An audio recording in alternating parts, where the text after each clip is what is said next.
দেশনেত্রী সবসময় সংকটে জাতির নেতৃত্ব দিয়েছেন। কাজে আজকেও জাতি একটি সংকট থেকে এখন পর্যন্ত মুক্ত হতে পারে নাই। তাই ওনার আগমনের মধ্য দিয়ে আমরা বিশ্বাস করি যে বাংলাদেশের সকল জাতীয়তাবাদী সকল গণতান্ত্রিক শক্তি আজকে দেশনেত্রী বেগম খালেদা জিয়ার নেতৃত্বে আবার ঐক্যবদ্ধ হয়ে গণতন্ত্রকে ফিরিয়ে আনার জন্য, দেশের স্বাধীনতা সার্বভৌমত্বকে রক্ষা করার জন্য সবাই উদ্গ্রীব হয়ে আছে।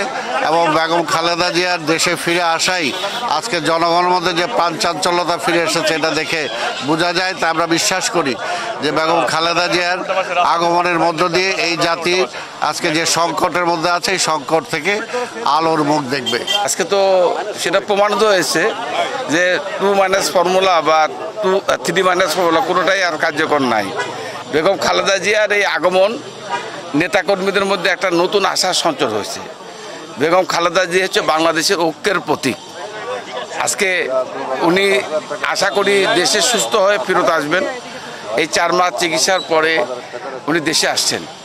উনি যে আপসীন নেত্রী, এটা কিন্তু গত এই 18 সাল থেকে এই পর্যন্ত তাকে জেলে আটকে রেখে শেখ হাসিনা তাকে বহুভাবে নির্যাতন করে তাকে দেশের বাইরে পাঠানোর চেষ্টা করেছে এবং উনি নিজেও দেশের বাইরে যেতে চেয়েছে চিকিৎসার জন্য, তাকে যেতে দেয় নাই।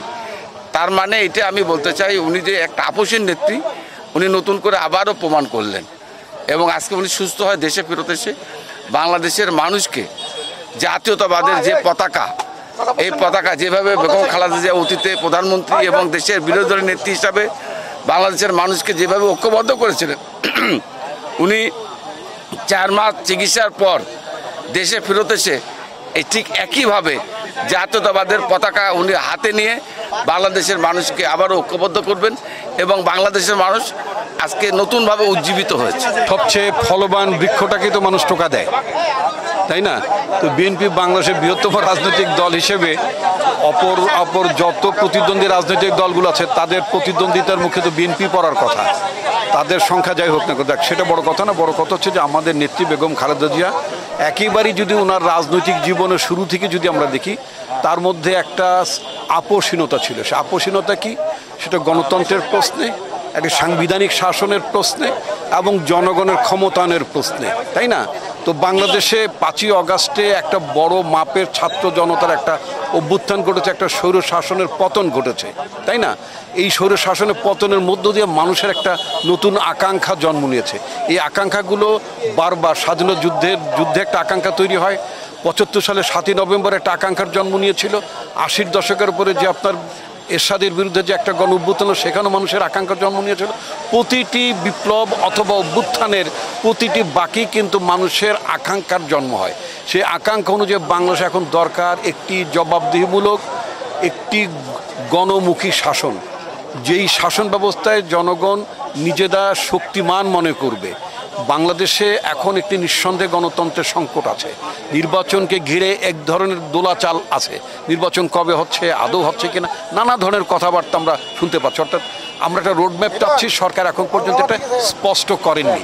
বাট আমরা মনে করি যে বাংলাদেশের জনগণের এই আকাঙ্ক্ষার প্রতি সরকার শ্রদ্ধাশীল থাকবে, মানুষের মনোভাবটা বোঝার চেষ্টা করবে এবং সবসময় যুগে যুগে সারা পৃথিবীতে একজন আইকনিক লিডার থাকেন তো তেমনি এখন বর্তমান প্রেক্ষাপটে বেগম খালেদা জিয়াই হচ্ছেন সে আইকনিক নেত্রী।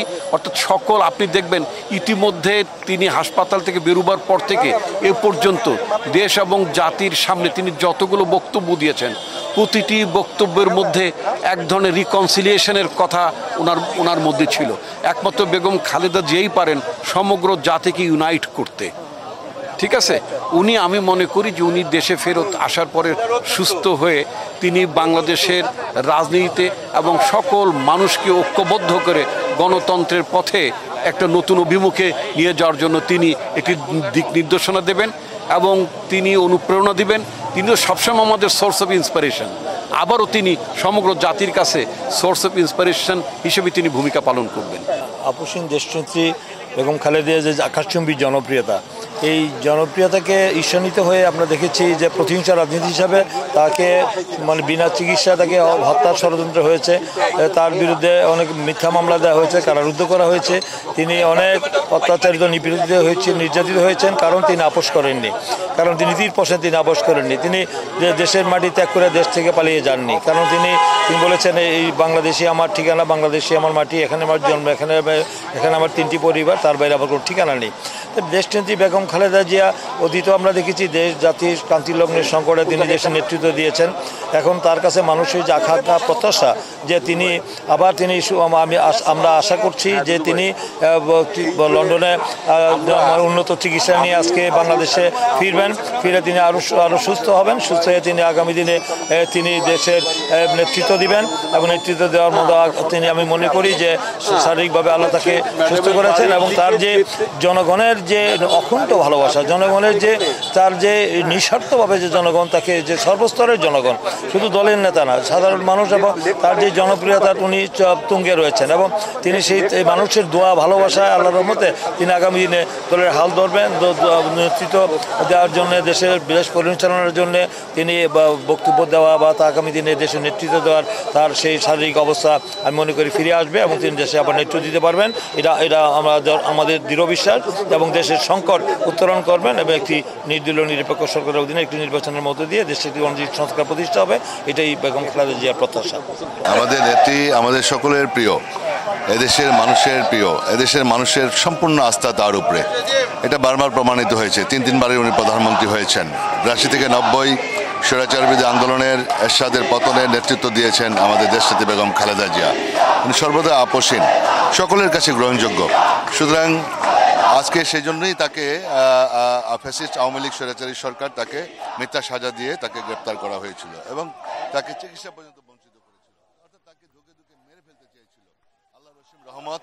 আল্লাহর রসিম রহমত, আল্লাহর কাছে শুকরিয়া, আলহামদুলিল্লাহ আমাদের নেত্রী সুস্থ হয়ে আবার আমাদের মাঝে ফিরে আসবেন এই প্রত্যাশা সকলের, এবং সেই জন্য উন্নত চিকিৎসা ফ্যাসিস্ট সরকার বিদায় হওয়ার পরে আজকে আমরা তাকে বিদেশে তার সন্তান আমাদের পার্টির ভারপ্রাপ্ত চেয়ারম্যান দেশনায়ক তারেক রহমান তার কাছে গিয়েছেন এবং সেখানে সুচিকিৎসার জন্য ব্যবস্থা করেছেন এবং সুচিকিৎসা নিয়ে আজকে ফিরে আসছেন। আজকে স্বতঃস্ফূর্তভাবে আমাদের দেশের মানুষ সকলে, আমাদের নেতা কর্মীরা স্বতঃস্ফূর্ত তাকে বরণ করতে যাচ্ছে এবং আমরা স্বাগত জানানোর জন্য আজকে রাজপথে নেমে এসেছি।